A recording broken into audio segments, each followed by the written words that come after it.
Tamraght is a very friendly place. We really got to know the locals, and with their help, found our way around. When we first arrived, we had no idea where to get groceries, so we asked the locals. The drunk cat could barely think straight. Too many meowtinis for him last night. So we decided to follow the crowd. They must know where they're going. But turns out they go grocery shopping at the local bush, and we needed more variety. Luckily, a very friendly local came to help. He was French, so he first had to kiss. He told us to go to the farm and tell his cousins we are a friend of Champion. But turns out, Champion still owed his cousin some hay, so the cousin wasn't that nice to us.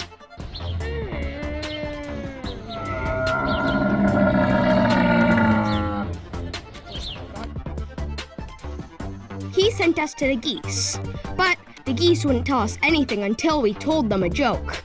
So I asked, "What do you call a flock of geese on the road?" "Goosebumps."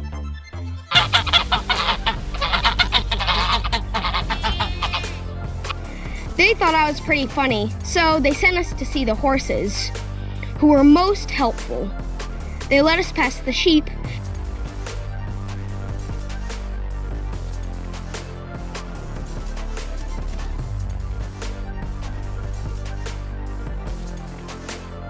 then told us to turn right until we get to the turkey and the goat's house. It wasn't hard to find, as we could hear the turkey and the goat squabbling over whose turn it is to take out the trash.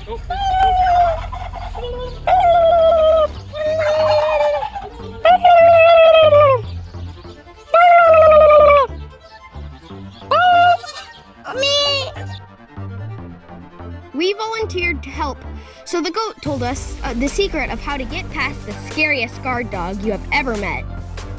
If you pat him on the head, he then won't bother you one bit. But turns out that was the long roundabout way to get into the town. The best local guide is this guy, and he provides the all-inclusive service just for one sausage. Look how patient he was when we were lollygagging.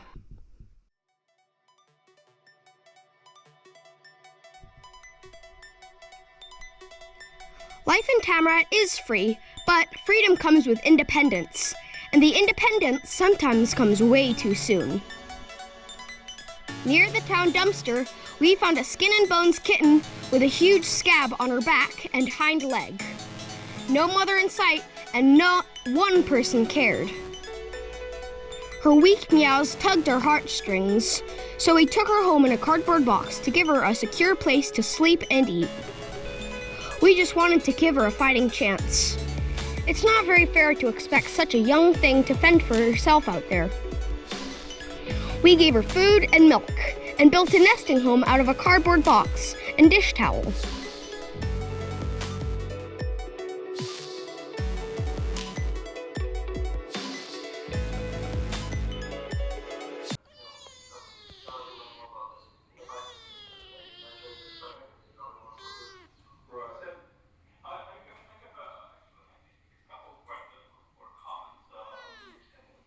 We even named her Mila. At first, she seemed to have regained back some strength, as her meows were getting louder, and she played with our makeshift toys. We even gave her a bath with a toothbrush and cleaned her eyes. She grew fond of us and loved to snuggle up and sleep on top of us. But she must have some underlying health issue, as she never ate much. We took her to see the vet, who treated her mouth sores and provided kitten food and antibiotics. But whatever the underlying issue was, it was too much for her to recover on her own. The next day, she started to breathe in short, ragged breaths.